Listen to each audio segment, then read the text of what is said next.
வேத பகுதி ஏசாயா 48வது அதிகாரம் 5-18 வரை உள்ள வசனங்கள். ஏசாயா தீர்க்கதரிசியின் புஸ்தகம் 48வது அதிகாரம் 5-18 வரை உள்ள வசனங்கள்.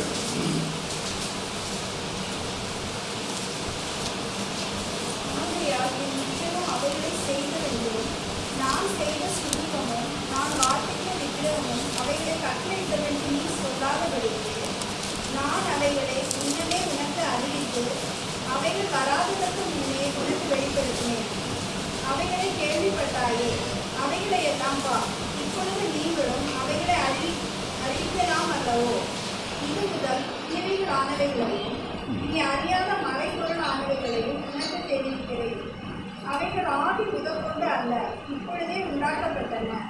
இதோ அவைகளை அறிவேன் என்று சொல்லாதபடிக்கு இந்நாட்களுக்கு முன்னே நீ அவைகளை கேள்விப்படவில்லை, நீ கேள்விப்படவும் இல்லை, அறியவும் இல்லை. ஆதி முதல் உன் செவி திறந்திருக்கவும் இல்லை. நீ துரோகம் பண்ணுவாய் என்பதையும் தாயின் கர்ப்பம் தொடங்கி நீ வீடுகளவன் என்று பெயர் பெற்றதையும் அறிந்திருக்கிறேன்.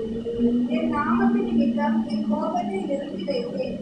உன்னை சந்தேகிக்காதபடிக்கு நான் என் புகழ்ச்சி நிமித்தம் இங்கே பொறாமையா இருப்பேன். இதோ உன்னை குணமிட்டேன், ஆனாலும் வெள்ளியை போல் அல்ல, உபத்திரத்தின் உதவியிலே உன்னை தெரிந்து கொண்டேன். என் நிமித்தமே அப்படி செய்வேன். என் நாமத்தின் பரிசுத்தை எப்படி குறைக்கப்படலாம்? என் மகிமை நான் வேறொருவருக்கு கொடை. யாக்கோபே, நான் அழைத்திருக்கிற இஸ்ரவேலே, எனக்கு செவி கொடு. நான் அவரே, நான் முந்தினவரும் நான் பிந்தினவரும் ஆனேன். என் தலைமை பூமியை அஸ்திபாரப்படுத்தி என் வலது கை வானங்களை அளவிட்டது. நான் அவைகளுக்கு கட்டளையிட அவைகள் அனைத்தும் இருக்கும். நீங்கள் எல்லாரும் கூடி வந்து கேளுங்கள். கர்த்தருக்கு பிரியமானவன், அவருக்கு சித்தமானதை பாபிலோனில் செய்வான். அவன் பிரியம் கல்தேயரின் மேல் இருக்கும் என்பதை இவர்களில் அறிவித்தவன் யார்? நானே அதை சொன்னேன். நான் அவனை அழைத்தேன், நான் அவனை வரப்படுத்தினேன். அவன் வழி வாழ்க்கும். நீங்கள் என் சமீபத்தில் வந்து நான் சொல்வதை கேளுங்கள். நான் ஆதி முதற்கொண்டு அந்தத்தில் பேசவில்லை. அது உண்டான காலம் துவங்கி அங்கே நான் இருந்தேன். இப்பொழுதோ கர்த்தராகிய ஆண்டவரும் அவருடைய ஆவியும் என்னை அனுப்புகிறார்.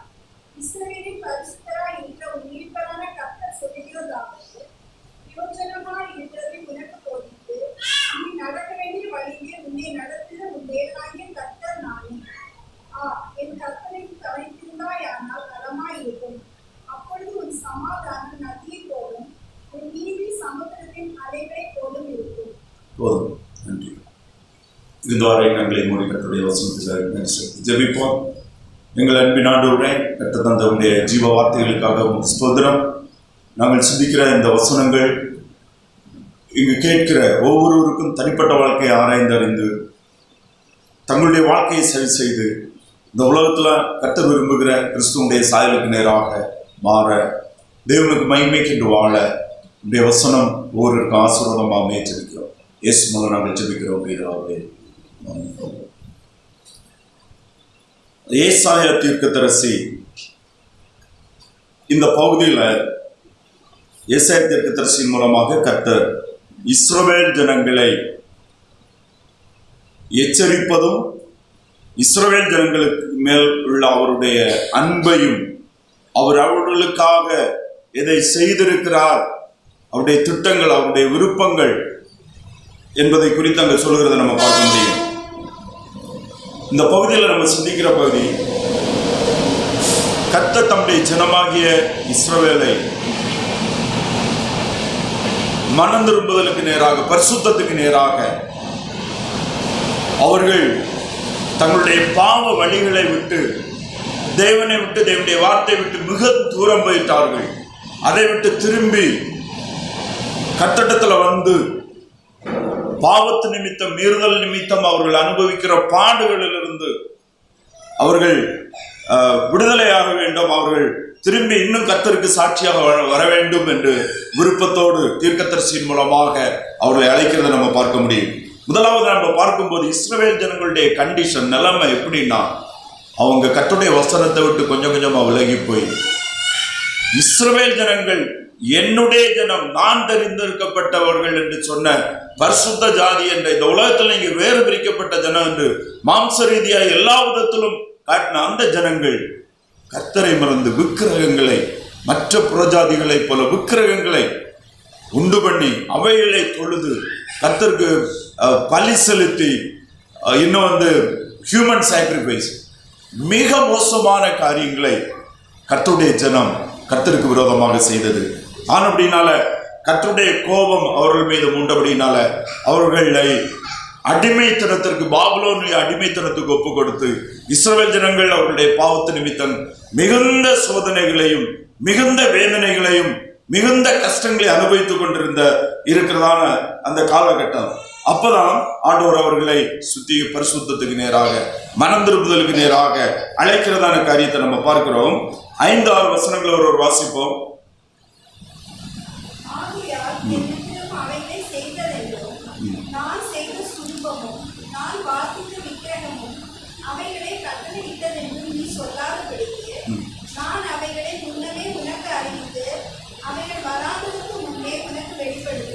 போதும்.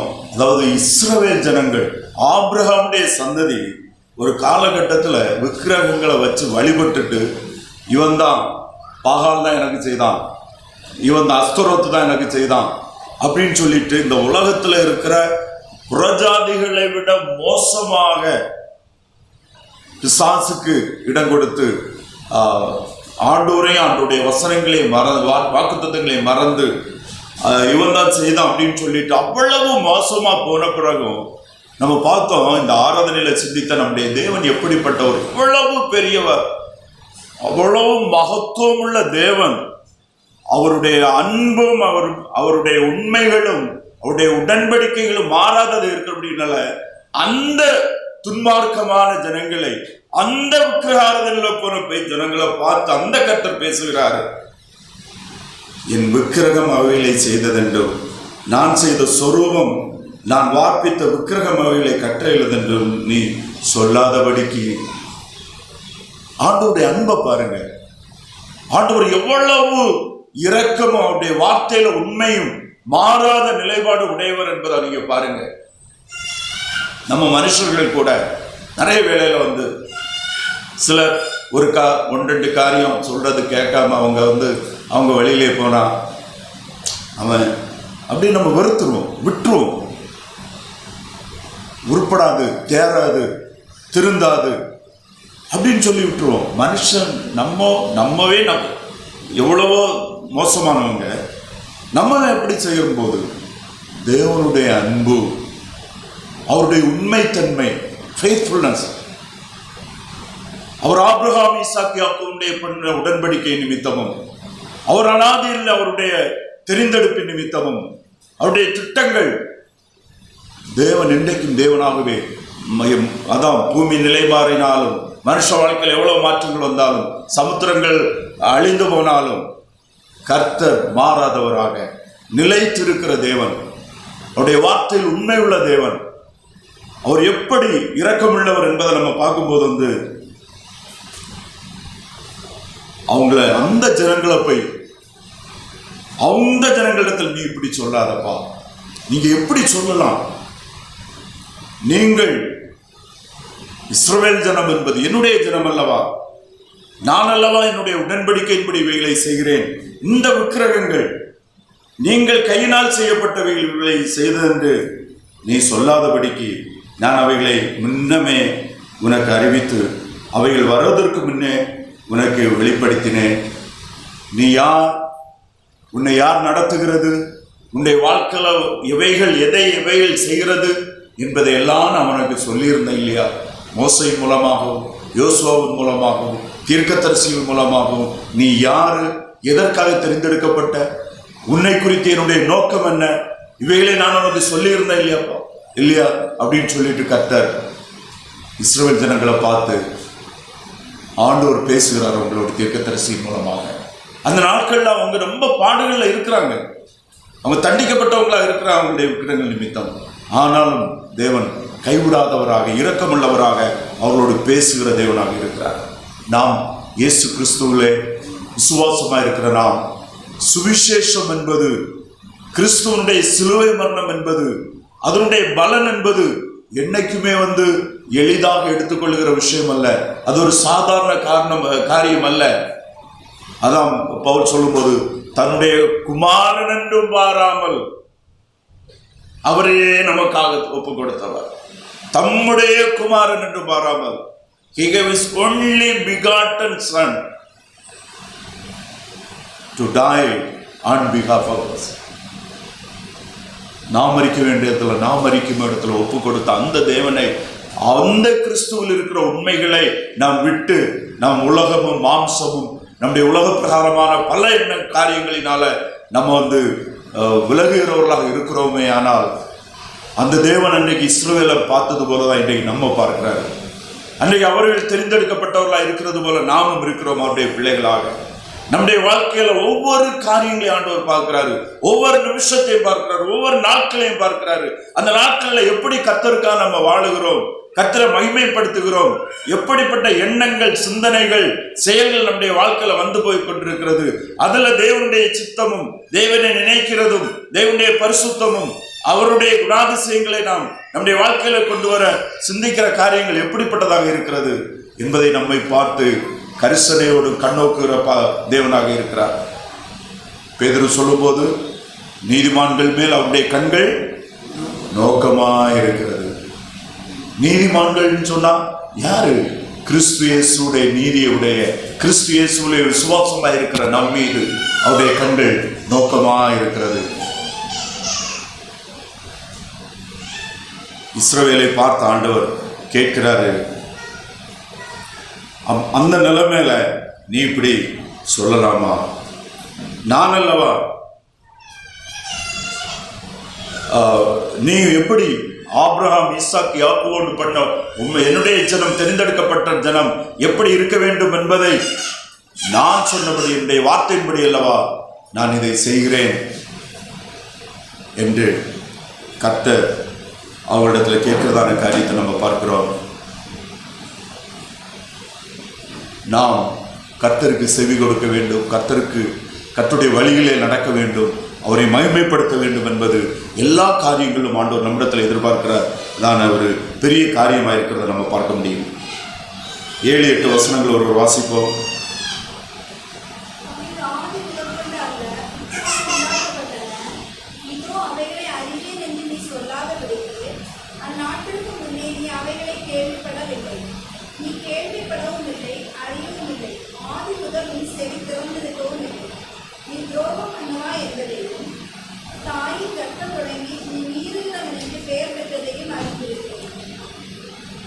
இங்க பாருங்க, தேவனுக்கு எதுவுமே ஆச்சரியம் கிடையாது. ஆண்டவருக்கு எல்லாமே தெரியும். நம்முடைய எதிர்காலம், நாளைய தினம், கடைசி பரியந்தமும், ஆரம்பத்திலிருந்து முடிவு பரியந்தம் எல்லாமே அவருக்கு முன்பாக வெளியரங்கமாக இருக்கிறது. அவருக்கு முன்பாக மறைக்கப்பட்டது ஒன்றுமே இல்லை. ஆபிரகாம் இடத்துல தேவன் அவனை அழைத்து உடன்படிக்கை பண்ணும் போதே, அந்த ஆபிரகாமுடைய உடன்படிக்கையில மாம்சத்தின்படியான தெரிந்தெடுக்கப்பட்ட இஸ்ரவேலை குறித்தும், ஆவிக்குரிய தெரிந்தெடுக்கப்பட்ட சபையை குறித்தும் எல்லா வாக்குத்தத்தங்களை ஒன்றிணைந்த ஆபிரகாமிடத்துல பண்ணும் போதே, ஆபிரகாமுடைய சந்ததி, ஆபிரகாம் பண்ணுகிற தப்பு, ஈசாக்கினுடைய தவறுகள், யாக்கோபுடைய தவறுகள், அவனுடைய பிள்ளைகளுடைய தவறுகள், இஸ்ரவேலின் ராஜாக்கள் ஒவ்வொருவரும் செய்கிற அநியாயங்கள், யேசபேல், ஆகாபுடைய அநியாயங்கள் எல்லாம் அவர் அறிந்திருக்கிற காரியங்கள். ஆனாலும்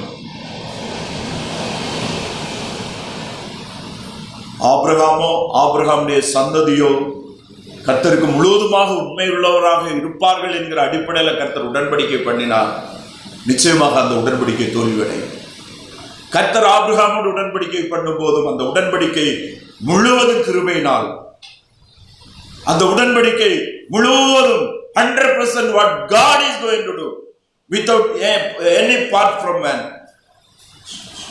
மனிதனிடத்திலிருந்து எந்த எதிர்பார்க்காதபடி, மனிதனிடத்திலிருந்து எதுவும் இல்லாதபடி தேவன் தன்னுடைய வல்லமையினால், தம்முடைய இரக்கத்தினால் தனக்கென்று ஒரு ராஜ்யத்தை உருவாக்கி தனக்கென்று ஒரு ஜனத்தை கொண்டு வர வேண்டும் என்பதுதான் மாம்சத்தின்படி இஸ்ரவேலும். அதுபோலதான் சபையும் நீங்களும் நான் நம்மிடத்துல இருந்து எதுவும் எதிர்பார்க்கலாம். நம்மிடத்துல இருந்து ஆவிக்குரிய பிரகாரமாக நாம் தேவனுடைய பார்வையில் தகுதியாவதற்கு, அவருடைய தேவனுடைய ராஜ்யத்தை நிச்சயத்திற்கு சொந்தக்காரர்களாவதற்கு, அவருடைய பிள்ளைகளாக மாற்றப்பட்டு பரலோகத்தில் நாம் அவருடைய ஆசீர்வதிக்கப்படுவதற்கு நம்மிடத்துல எந்த தகுதியும் எந்த கண்டிஷனின் அடிப்படையில் அவர் செய்யல. கிருபையினால் விசுவாசத்தை கொண்டு ரட்சிக்கப்பட்டிருக்கிறோம். நாம் நிறைய வேளையில நிறைய பாவங்கள் செய்து மறைத்து செய்கிறது, பலவீனங்களை மறைத்து வைக்கிறது, நிறைய குறைவுகளை உடையவர்களாக இருந்தும் அவைகளை எல்லாருமே நாம் குறைவுடையவர்களாக இருக்கிறோம். ஆனால் வெளிப்படையாக நம்ம ஏதோ ஆண்டோடைய பிள்ளைகளை போல, நல்ல ஒரு விசுவாசியை போல, ஒரு பரிசுத்தவானை போல ஜெபிக்கிறவர்களாக, நல்ல ஊழியம் செய்வது, இப்படியெல்லாம் நம்ம நடக்கிறோம். ஆனாலும் நம்முடைய மாம்சத்தில் அநேக பலவீனங்கள் இருக்கிறது.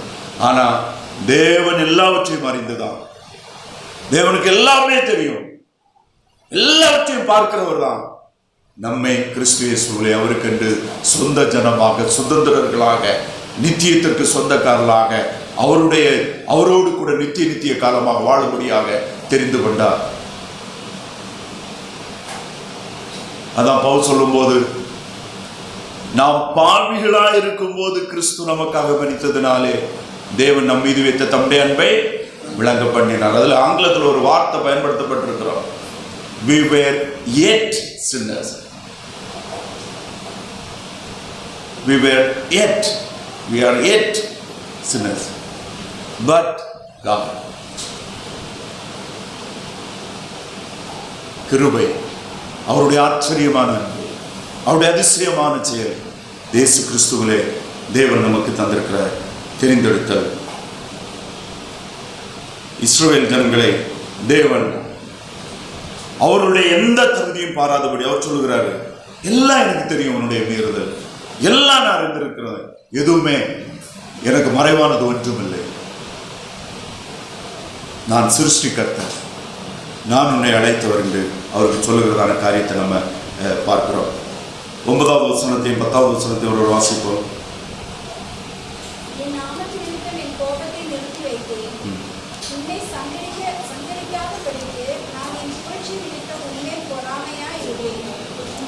பொறுமையா இருப்பேன்.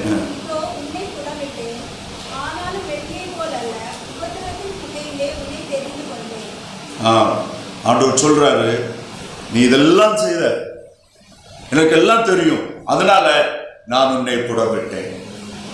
சோதனை, பாவத்து நிமித்தம், இஸ்ரவேலுடைய மீறுதல். நீங்க பாருங்க, ஆண்டவர் எல்லா பாவங்களும் தண்டிக்கப்படும்.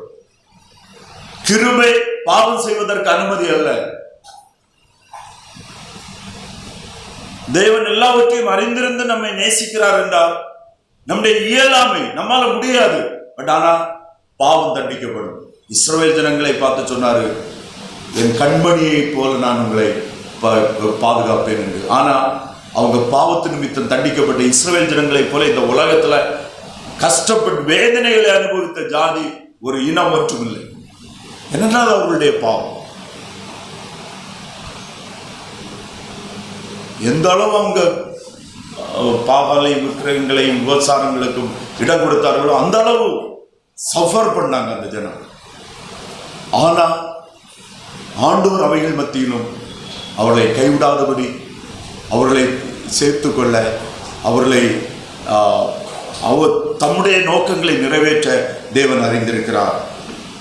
இதோ நான் உன்னை புடமிட்டேன், ஆனாலும் வெள்ளையை போல் அல்ல, உபத்திரவத்தின் குகையிலே உன்னை தெரிந்து கொண்டேன். கர்த்தர் நம்மை புடமிட்டு, கர்த்தர் நம்மை மிகுந்த உபத்திரவங்கள் மத்தியில் நம்மை அற்புதமாக நடத்துகிற தேவன். அவர் ஒரு நாள் நம்மை கைவிட மாட்டார்.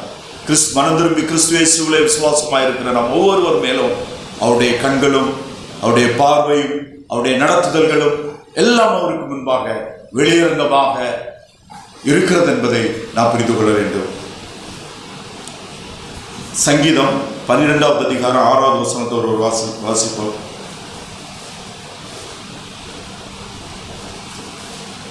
சங்கீதம் 6வது அதிகாரம் 12வது வசனம்.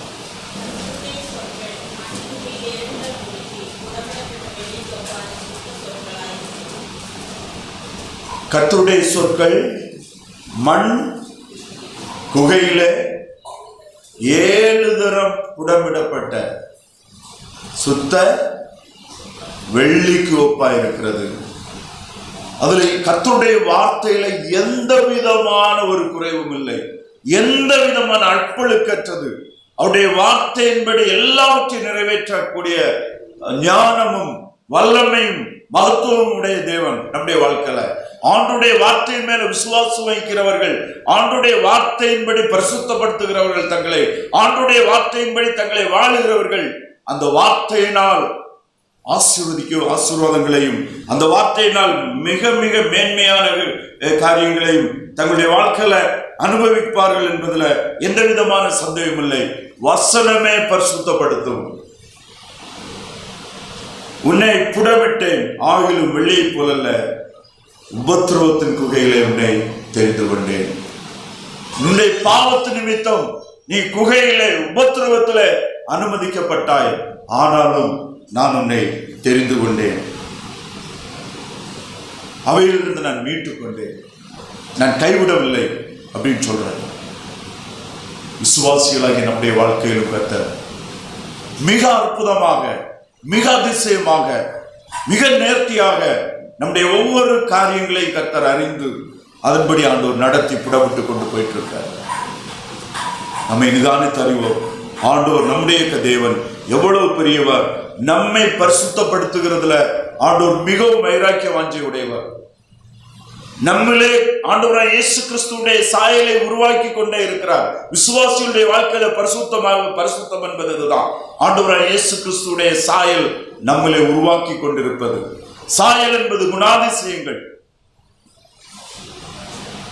ஆண்டவராய் இயேசு கிறிஸ்துவுடைய தெய்வீக குணாதிசயங்களை நம்மளே உருவாக்குகிறார் அவருடைய வார்த்தையின் மூலமாக.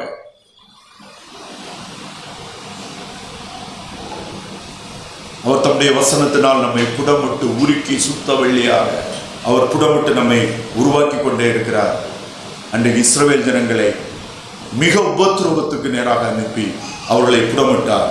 நம்மையும் ஒவ்வொருவரையும் தனிப்பட்ட முறையில ஆண்டவர் பரிசுத்தப்படுத்தி சுத்திகரித்துக் கொண்டிருக்கிறார். தனிப்பட்ட முறையில் ஆண்டவர் ஒவ்வொருவரையும் நடத்துகிற தேவன் என்பதை நாம் தெளிவாக அறிந்து கொள்ள வேண்டும்.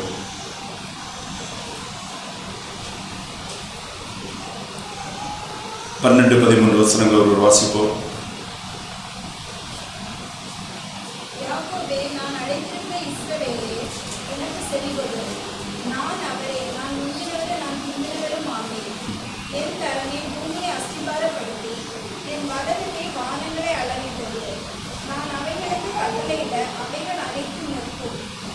பாருங்க, நம்முடைய தேவன் எப்படிப்பட்ட தேவன் என்பதை நம்ம பார்க்கிறோம். யாக்கோபே, நான் அழைக்கிற இஸ்ரவேலே, எனக்கு செவி கொடு. நான் அவரே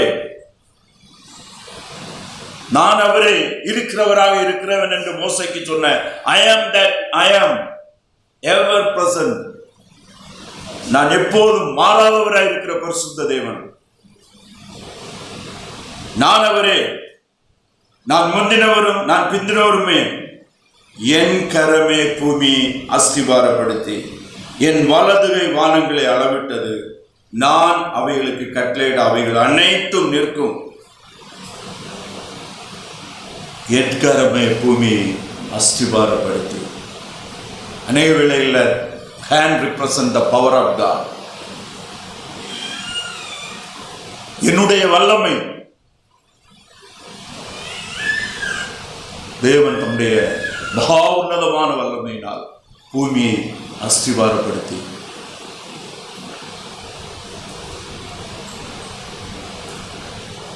அஸ்திபாரப்படுத்தினார் என்று நம்ம பார்க்கிறோம். இன்று நம்ம பார்க்கும்போது பூமி கர்த்தருடைய வார்த்தையினால் அஸ்திபாரப்பட்டிருக்கிறது நம்ம பார்க்கிறோம். அவருடைய வல்லமையினால் அஸ்திபாரப்படுத்தப்பட்டிருக்கிறது. கர்த்தரால் பூமி அஸ்திபாரப்படுத்தப்பட்டு நிலைத்திருக்கிறது.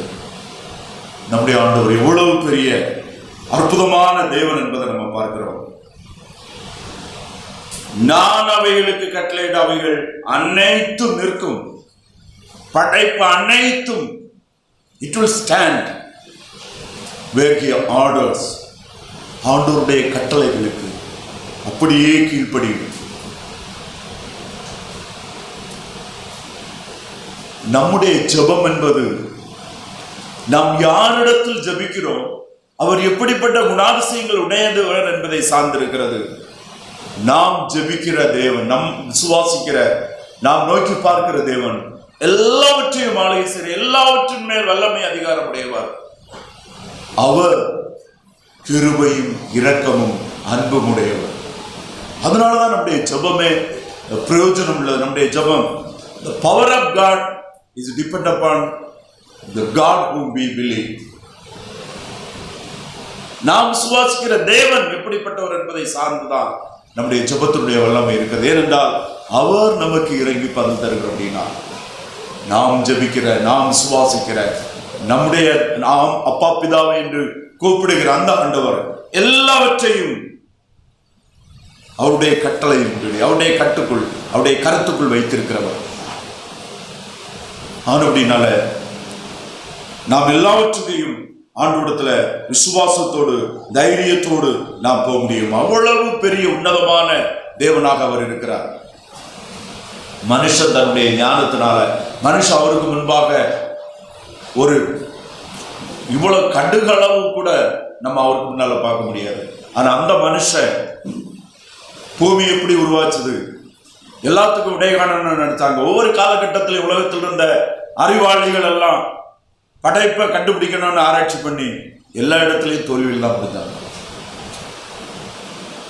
படைத்தவர் படைப்பை வெளிப்படுத்தி இருக்கிறார். கிறிஸ்து இயேசுவிலே அவர் தம்மை நமக்கு வெளிப்படுத்தி இருக்கிறார். ஒரு மகிமையும் கனமும் உடைய தேவன். அவரை படைத்தவரை, அவர் படைத்தவர் நமக்கு கொடுத்த வேதத்திலிருந்து தான் கண்டுகொள்ள முடியும். அவர் நமக்கு தன்னை வெளிப்படுத்தி இருக்கிறார். அவருடைய வேதத்துல தான் நாம் விசுவாசிக்கிற வானத்தையும் பூமி சிருஷ்டித்த நம்முடைய இரட்சகரும் ஆண்டவருமாகிய தேவனை, அவருடைய செயல்களையும் அவருடைய வல்லமைகளையும் நாம் புரிந்து கொள்ள முடியுமே தவிர வேற யாராலும், மனுஷனுடைய எந்த ஞானத்தினாலும், உலகத்தில் இருக்கிற எந்த விதமான காரியங்களாலும் முடியாது. எல்லாமே அவருடைய கருத்துக்கு உட்பட்டதாக இருக்கிறது. நம்முடைய கருத்தின் கிரியைகளாக இருக்கிறோம் என்பதை நாம் புரிந்து கொள்ள வேண்டும். 14-15 வசனங்களை நம்ம வாசிப்போம். நீங்கள் எல்லாரும் கூடி வந்து கேளுங்கள். கர்த்தருக்கு பிரியமானவன் அவருக்கு சுத்தமானதை பாபிலோனில் செய்வான். அவன் பிரியம் கல்தேரிலே இருக்கும் என்பதை இவர்களில் அறிவித்தவன் யார்? நானே அதை சொன்னேன். நான் அவனை அழைத்தேன். நான் அவனை வரப்பண்ணினேன். அவன் வழி பார்த்தேன். இங்க இஸ்ரவேல் ஜனங்களுக்கு கர்த்தர் கொடுக்க போகிறதான அடிமைத்தனத்திலிருந்து வரப்போகிற மீட்பை குறித்தும், மீட்புக்காக புறஜாதி மனிதனாகி ஒருவனை கர்த்தர் பயன்படுத்த போகிறார் என்பதை குறித்து இங்க சொல்கிறத நம்ம பார்க்க முடியும். இங்க கோரேஸ் ராஜாவை கர்த்தர் எழுப்புகிற காரியத்தை இங்க சொல்லுகிறாரு. ஏசாயா 45வது அதிகாரம் 1-2 வசனங்கள் ஒரு வாசிப்போம். ஏசாயா 45:1-2.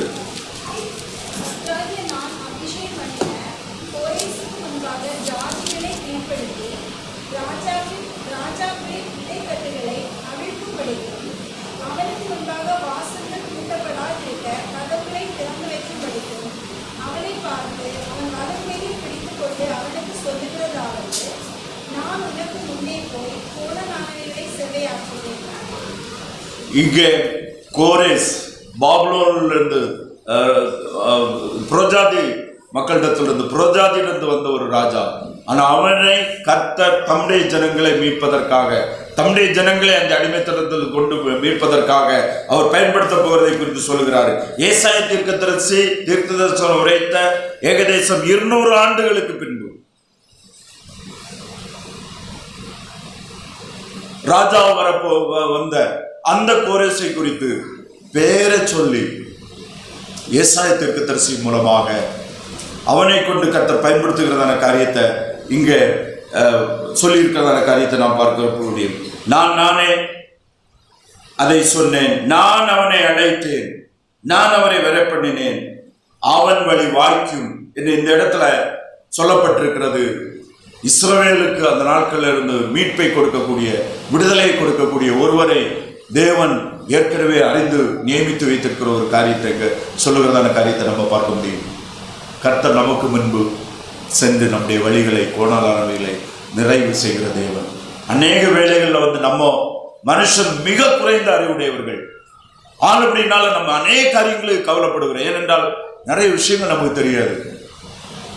நிறைய காரியங்களை குறித்து நம்ம சர்டனிட்டி, நம்ம நிலைப்பாடு கிடையாது, உறுதித்தன்மை கிடையாது. என்ன நடக்கும், எப்படி ஆகும், இதுதான் நம்ம கவலைக்கு காரணம். ஆனால் நாம் சுவாசிக்கிறவரும், நம்மை நடத்துகிறவரும், நாம் சார்ந்து கொண்டிருக்கிறவரும், நமக்கு கிறிஸ்து இயேசுவிலே உடன்படிக்கை பண்ணி வாக்குத்தத்தங்களை தந்திருக்கிறவரும் ஆகிய மெய் தேவன், பரிசுத்தம் உள்ள தேவன் எல்லாவற்றையும் நமக்காக செய்கிறவர்.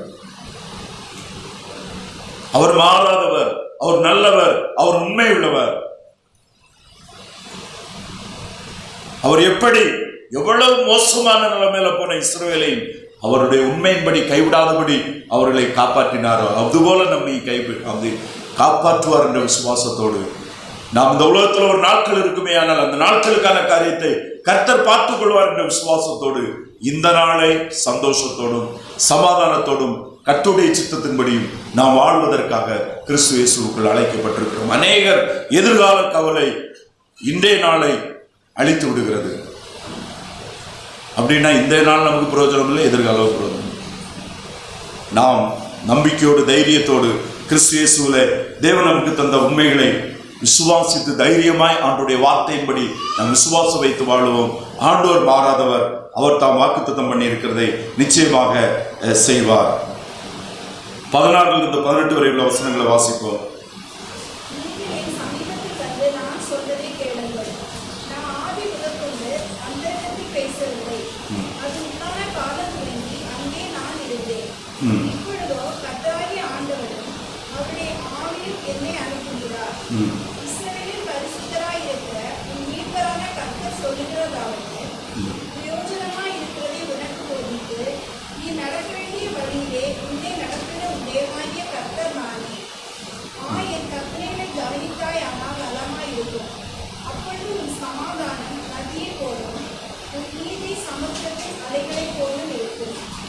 கர்த்தர் ஏசாயா கொண்டு இஸ்ரவேல் ஜனங்களை விட்டு பேசும்போது எவ்வளவு இரக்கமுள்ள தேவனாக, கிருபை உள்ள தேவனாக, அவர்கள் மீது கரிசனையுடைய தேவனாக, அவர்களை குறித்து தேவன் வைத்திருக்கிற மீட்பை குறித்தும் அவர்களை கர்த்தர் வைத்திருக்கிற அருமையான ஒரு திட்டத்தை குறித்து சொல்லுகிறத நம்ம பார்க்கிறோம். இங்க பாருங்க, அவங்க எவ்வளவு மோசமா இருந்தாங்க.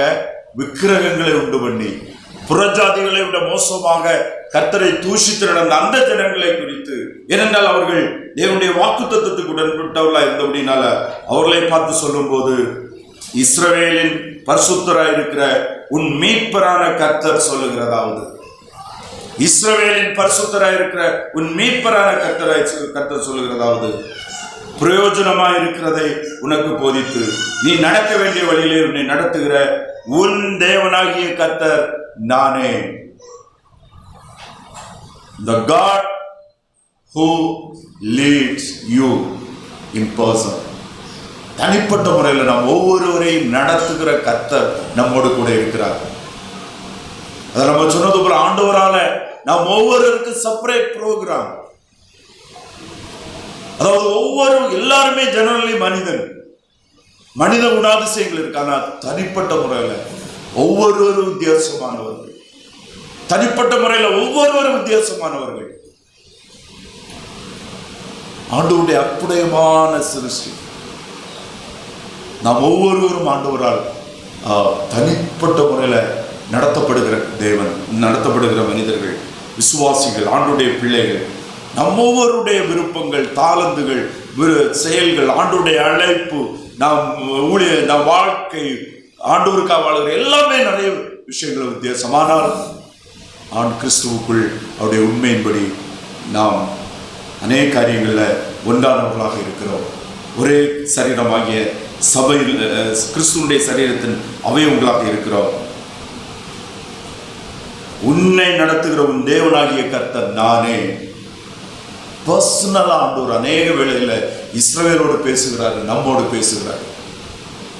விசுவாசிகளுக்கு புதிய ஏற்பாட்டில் நிருபங்களில் சொல்லும்போது அநேக இடங்களில் தனிப்பட்ட முறையில் பர்சனல் ஆண்டவர் பேசுகிறார் ஒவ்வொருவரோடும். அதை உணர்ந்தவர்களாக, விசுவாசிக்கிறவர்களாக, நாமும் பர்சனலா தனிப்பட்ட முறையில கர்த்தரோடு பேச சமயம் செலவு பண்ணி பேசி வசனத்துக்கு கீழ்ப்படிந்து அவரோடு வாழவும். அதற்காகவே நாம் கிறிஸ்து இயேசுவுக்குள் அழைக்கப்பட்டிருக்கிறோம். அப்போது அவர் நம்மை எப்படி நடத்துவார் என்று நம்ம பார்க்கும்போது, என் கற்பனைகளை கவனித்தாயானால் நலமாயிருக்கும், அப்பொழுது உன் சமாதானம் நதியை போல் இருக்கும்.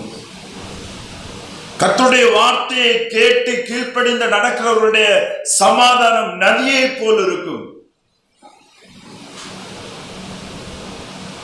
The peace of God just flows into the soul. ஆண்டவருடைய வார்த்தைகளுக்கு கீழ்ப்படியும் போது, அதான் பவுல் இந்த வார்த்தை எப்படி சொல்லுகிறாரு பிலிப்பியர்ல, அப்பொழுது தேவ சமாதானம் உங்கள் சிந்தனைகளை, இருதயத்தின் சிந்தனைகளை கிறிஸ்து இயேசுவுக்குள் காத்துக்கொள்ளும். தேவ சமாதானம் என்பது ஒரு மிகுந்த ஆசீர்வாதம். அது மனுஷனுடைய புத்திக்கு எட்டாதது, மனுஷனால் அளவிட முடியாத பொக்கிஷம் தேவ சமாதானம். அது விசுவாசியுடைய உள்ளத்துல மட்டும்தான் ஓட முடியும். ஏனென்றால் விசுவாசியுடைய உள்ளத்துல தான் பரிசுத்த ஆவியானவர் இருக்கிறார். விசுவாசியுடைய உள்ளத்துல தான் ஜீவ வார்த்தைகள் அவைகளை கீழ்ப்படியும் போது அதை அனுபவிக்க முடியும்.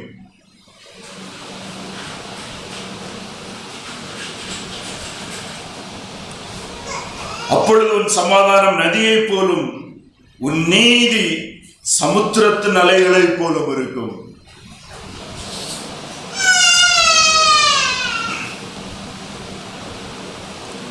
தேவன் அவருடைய உண்மைகளுக்கு நம்மை முழுவதுமாக ஒப்பு கொடுக்கும் போது, அவருடைய வசனங்களுக்கு நம்மை முழுவதுமாக கீழ்ப்படியும் போது, அவருடைய சமாதானத்தினால் ஆளுகை செய்து அவருடைய நீதியிலே நம்மை நீதிக்குட்பட்டவர்களாக நீதியின்படி நம்மை நடத்தி அந்த நீதி நம்மளே வெளிப்பட ஆண்டவர் நமக்கு நம்மை ஆளுகை செய்வார்.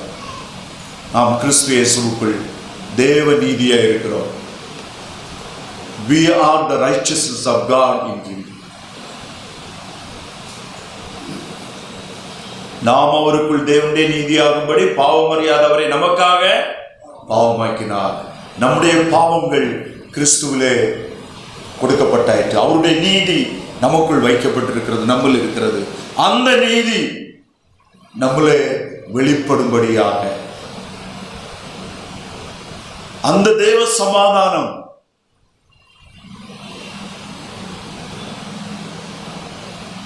தாவீது தான் அனுபவித்த தேவ சமாதானம், அவருக்குள்ளால பாய்ந்து கொண்டிருந்த தேவ சமாதானத்தை பற்றி சொல்லும் போது அநேக சங்கீதங்களில் அவர்களுக்கு தானியமும் திராட்சரசமும் மிகுந்திருக்கும் காலத்தின் சந்தோஷத்தை பார்க்கலாம். மிகுந்த சந்தோஷத்தை தேவனே நீர் எனக்கு தந்திருக்கிறீர்கள். அது தேவ சமாதானம், தேவனால் கொடுக்கப்பட்ட ஆளுகை. The presence of God in his heart, in his soul. கர்த்தர் இதை யார்கிட்ட பேசுறாரு? கர்த்தரை மறந்து, கர்த்தருக்கு முன்பாக மிகுந்த அநியாயம் செய்து, புறஜாதிகளை விட மோசமான விக்கிரகங்களை தங்களுக்கு உண்டாக்கி, புறஜாதிகளை விட மோசமாக கர்த்தரை தூஷித்த ஜனங்கள். ஆனாலும் கூட அவர் கர்த்தர் மாறாதவர், அவர் பரிசுத்தம் உள்ளவர். அவர் தன்னுடைய உண்மையிலே ஒரு நாளும் என்ன செய்ய முடியாது, மாற முடியாது. அவருடைய இரக்கம், அவருடைய அன்பு, அவருடைய அழைப்பு, கிறிஸ்து இயேசுவிலே தேவன் நமக்கு தந்திருக்கிற நோக்கங்கள் மிக அதிகமானவைகள், அற்புதமானவைகள் என்பதை உணர்ந்தவர்களாக நம்மை அவருக்கு ஒப்பு கொடுத்த அவருடைய வார்த்தையினால் அனுதினமும் நம்மை சுத்திகரித்துக் கொள்ளுவோம். அவருடைய வார்த்தை கீழ்ப்படுகிறதுனால, நம்மை தாழ்த்துகிறதுனால, நம்மை பணிகிறதுனால, நம்மள இருக்கிறதான தவறான எண்ணங்கள், வெறுப்பான எண்ணங்கள், நம்மள இருக்கிறதான நம்முடைய சுய மாம்ச எண்ணங்களை அப்படியே தூக்கி வெளியில வச்சு ஆண்டவருடைய வசனங்கள் நான் நிரப்பப்படும் போது நம்ம ஒவ்வொருடைய இருதயங்களிலும் தேவ சமாதானம் நதியை போல புரண்டோடும் போது நாம் அனுபவிக்கிற சந்தோஷம், அதுக்கு இணையான சந்தோஷம் இந்த உலகத்தில் எதுவுமே தர முடியாது. அதுக்கு இணையான ஒரு சமாதானத்தை இந்த உலகம் முழுவதுமே கிடைச்சாலும் அனுபவிக்க முடியாத தேவ சமாதானத்தை, தேவ நீதியை குறித்த உணர்வும் நமக்கு தருகிற சந்தோஷத்துக்கு அளகவே இல்லை. அது உன்னதமான பொக்கிஷம், அது மேலான பொக்கிஷம், அது நித்திய வரையில் நின்று நிற்கிற தேவ ஆசீர்வாதம். அந்த சமாதானமும் அந்த சந்தோஷமும் நம்மை ஆளுகை செய்யும்படியாக நாம் கிறிஸ்துவுக்கும் அவருடைய வார்த்தைக்கு நம்மை ஒப்பு கொடுப்போம். அவருடைய வார்த்தையினால் நம்முடைய இருதயங்களை நிரப்புவோம். அது சுத்த வெள்ளி நம்மை புடமிட்டு நம்முடைய அசுத்தங்களை நீக்கி, நம்முடைய மாம்ச எண்ணங்களை நீக்கி நம்மை கிறிஸ்துவின் சாயலுக்கு ஒப்பாக மாற்ற வல்லமையுடையது. நாம் நம்மை கண்களை மூடி தலைகளை தாழ்த்தி கர்த்தருடைய உண்மையுள்ள ஜீவ வார்த்தைகளுக்கு நம்மை ஒப்பு கொடுக்கிறோம். சற்று நேரம்